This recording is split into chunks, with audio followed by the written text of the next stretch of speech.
20살 청년한테 국가가 이렇게 말합니다. 너의 인생에서 18개월만 빌려줘. 빌려준 18개월 동안 취업을 못하죠. 학교도 못 갑니다. 돈도 못 벌죠. 연금도 쌓이지 않아요. 동기들은 취업하고 있고 동갑내기 여자친구는 졸업하고 있는데 본인만 시간이 멈춰 있습니다. 빌려간 건 국가예요? 그럼 질문은 하나입니다. 빌렸으면 갚아야 하는 거 아닙니까? 근데 26년 동안 대한민국은 이 질문에 대한 답을 찾지 못했어요. 가산점도 해봤고 봉급도 올려봤고 할인카드도 만들어 봤습니다. 그런데 매번 같은 문제가 생겼어요. 국가가 진 빚을 국가가 갚지 않고 다른 국민한테 떠넘긴 겁니다.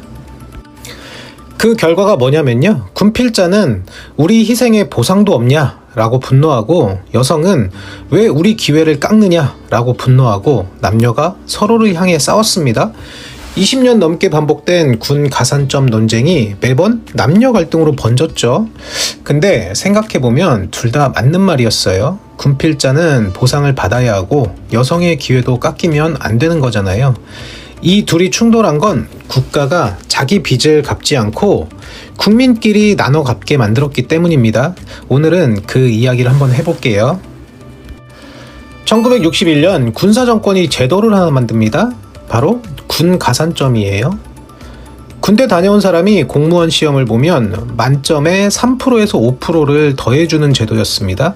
0.1점 차이로 당락이 갈리는 공무원 시험에서 이건 어마어마한 점수였어요. 그리고 이게 38년 동안 가장 대표적인 병역 보상이었습니다. 월급은요, 90년대 말 병장 월급이 만원대였어요. 99년 기준으로 13,000원이었습니다. 연금 크레딧 그런 건 없었고요. 취업 후대 오직 가산점 하나뿐이었습니다. 38년간 그게 전부였어요. 근데 이 제도 구조를 뜯어보면 이상한 겁니다. 청년을 군대에 보낸 건 국가잖아요. 그럼 그 빚을 갚는 것도 국가여야 하는데 가산점은 어떻게 작동했냐면요. 군필자에게 5점을 주면 그 5점만큼 다른 응시자가 밀려납니다. 여성이 밀려나고 장애인이 밀려나는 거죠. 국가가 진 빚을 시험 보는 여성과 장애인한테 떠넘긴 겁니다. 국가는 돈 한 푼 쓰지 않고 다른 국민의 기회를 깎아서 보상한 거예요. 그러다가 1998년 이 구조에 제동이 걸립니다. 이화여대 졸업생과 연세대 장애인 남학생이 헌법 소원을 냈어요. 그리고 1999년 12월 23일 헌법재판소가 재판관 전원 일치로 위헌 결정을 내립니다. 헌재는 이렇게 판단했습니다. 차별 취급의 비례성을 상실했다. 해석이 갈리는 부분이긴 하지만 적어도 이건 분명했습니다. 보상을 하지 말라는 게 아니라 다른 사람의 기회를 깎는 방식으로는 안 된다는 거였어요. 그런데 분노는 국가가 아니라 사람에게 갔습니다. 헌법 소원을 낸 이화여대 출신 청구인들은 인터넷에서 이화오적이라 불렸어요. 이화여대 게시판은 공격을 받아 폐쇄됐고 청구인 중 한 명은 직장에서 헌법 소원 사실이 알려져서 따돌림을 당했다고 밝히기도 했습니다. 가산점 제도를 만든 건 국가예요. 38년간 다른 보상을 만들지 않은 것도 국가고요. 근데 분노는 헌법 소원을 낸 개인에게 갔습니다. 국가가 떠넘기면 이렇게 되는 거예요. 국민끼리 싸우게 되는 겁니다. 그럼 가산점이 사라졌으니까 국가가 직접 보상을 했을까요? 가산점이 사라진 자리에 뭐가 들어왔냐면요. 공무원 시험 응시 연령을 군 복무 기간만큼 연장해주고 호봉에 군 복무 경력을 반영해주는 겁니다. 그게 전부였어요. 그럼 다른 보상을 새로 만들었느냐? 아닙니다. 가산점을 되살리려고 했습니다. 2005년부터 2007년, 10년, 12년, 13년, 21년, 22년 그리고 2025년 대선까지 법안 발의와 대선 공약을 합치면 10번이 넘어요. 근데 전부 무산됐습니다. 여야 가리지 않았어요. 보수도 발의하고 진보도 발의하고 선거 때마다 꺼내 들었다가 조용히 묻었습니다. 그럼 왜 매번 가산점일까요? 그건 국가가 돈을 안 써도 되니까입니다. 다른 응시자의 기회를 깎으면 되니까 가장 싼 방법이었던 거예요. 국가는 새로운 보상을 만드는 대신 26년간 가장 싼 방법만 반복 시도한 거예요. 심지어 남아있는 것마저 빼앗으려고 했습니다. 가산점이 사라진 후에도 하나 남아있던 게 있어요. 공무원이나 공공기관에 취업하면 군 복무기간을 호봉에 반영해주고 승진심사에서도 근속연수로 인정해주는 거였거든요. 그런데 2021년에 기획재정부가 공문을 보냅니다. 모든 공공기관의 승진심사에서 군 복무기간을 반영하지 말라는 내용이었어요. 호봉에다 승진까지 반영하면 과도한 혜택이라는 논리였습니다.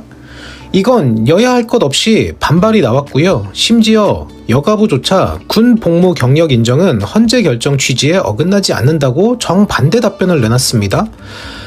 가산점은 폐지하고 새 보상은 만들지 않고 남아있는 승진 반영마저 빼앗으려고 한 겁니다. 참고로 미국은 모병제라 직접 비교는 어렵지만 제대군인 지원 자체가 연방정부 예산으로 설계돼 있어요. 의료, 학비, 주거 지원까지 국가가 직접 부담합니다. 한국은요, 있는 것마저 빼앗으려 했습니다. 2000년대 초 병장 월급은 2만원에서 3만원대였어요. 같은 시기 대졸 초임이 170만원대였으니까 병장 월급은 신입사원의 1에서 2%에 불과했습니다. 가산점은 없어졌고 봉급은 바닥이고 연금 크레딧은 존재하지도 않았어요. 국가가 빌려놓고 갚기는커녕 남은 것마저 줄이려고 한 겁니다. 그래서 정부가 다음으로 택한 방법이 있습니다. 그건 바로 월급을 올리자. 2000년대 초 병장 월급이 2, 3만원대였는데요. 여기서부터 정부가 바뀔 때마다 올렸다 멈추다를 반복합니다. 노무현 정부 때 약 4배 가까이 올렸고 이명박 정부 때는 2년 연속 동결했어요. 올리고 멈추고를 20년 반복한 겁니다. 그러다 윤석열 대통령의 대선 공약이 나옵니다. 병사 월급 200만원. 2025년 기준 병장 봉급이 150만원이 됐고요. 여기에 장병 내일 준비적금 정부 지원 55만원을 합치면 월 환산으로 약 205만원 수준입니다. 1970년에 병장 월급이 900원이었거든요. 55년 만에 2000배가 넘게 오른 거예요. 그렇다면 드디어 갚기 시작한 걸까요? 아닙니다. 이번엔 부작용이 간부에게 갔습니다. 2026년 기준으로 보면요. 병장은 봉급과 적금 지원을 합쳐서 월 환산 205만원이고 하사 1호봉은 수당 포함해서 280만원 수준이에요. 체감 격차가 100만원이 안 됩니다. 병장은 18개월 하고 나가는 사람이고 하사는 최소 4년 이상 복무하는 직업군인이에요. 책임도 다르고 복무 기간도 다르고 업무 강도도 다른데 보수 격차가 급격히 줄어든 겁니다. 결과가 뭐냐면요. 부사관 지원율이 줄고 있다는 보도가 잇따르고 초급 장교들의 조기 전역도 늘고 있습니다. 이건 병사처우를 올리려다가 간부가 무너지기 시작한 거예요. 가산점 때는 여성과 장애인의 기회를 깎았고 봉급 인상 때는 간부의 사기를 깎았습니다. 국가가 직접 갚는 대신 매번 누군가가 그 비용을 떠안은 거죠. 그래서 국가가 결국 다른 걸 꺼냅니다. 바로 국민연금이에요.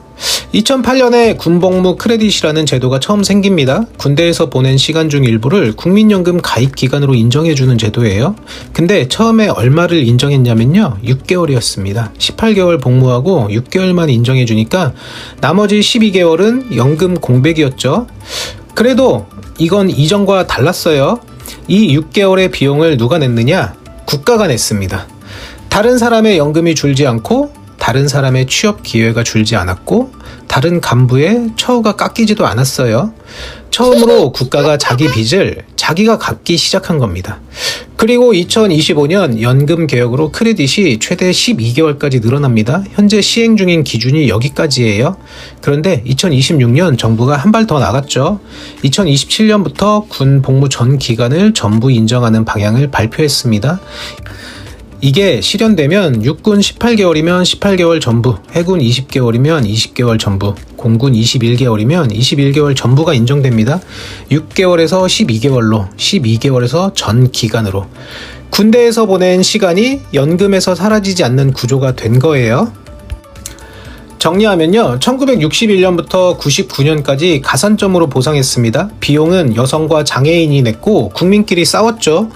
1999년에 그게 사라지고 나서도 새 보상은 만들지 않고 가산점만 10번 넘게 되살리려 했고 남아있던 승진 반영마저 빼앗으려고 했습니다.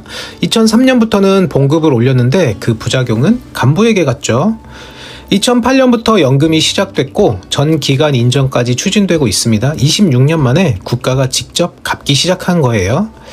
떠넘기기, 방치, 회수시도, 떠넘기기, 직접 갚기. 여기까지 오는데 26년 걸렸습니다. 연금은 갚기 시작했어요. 그런데 경력 단절은요? 취업 지연은요? 복학하면 2년 후배랑 같이 수업 듣는 건요? 국가가 빌려간 건 연금만이 아닙니다. 국가는 지금 충분히 갚고 있나요? 이번 영상은 여기까지입니다. 시청해주셔서 감사합니다. 돈의 맥락이었습니다.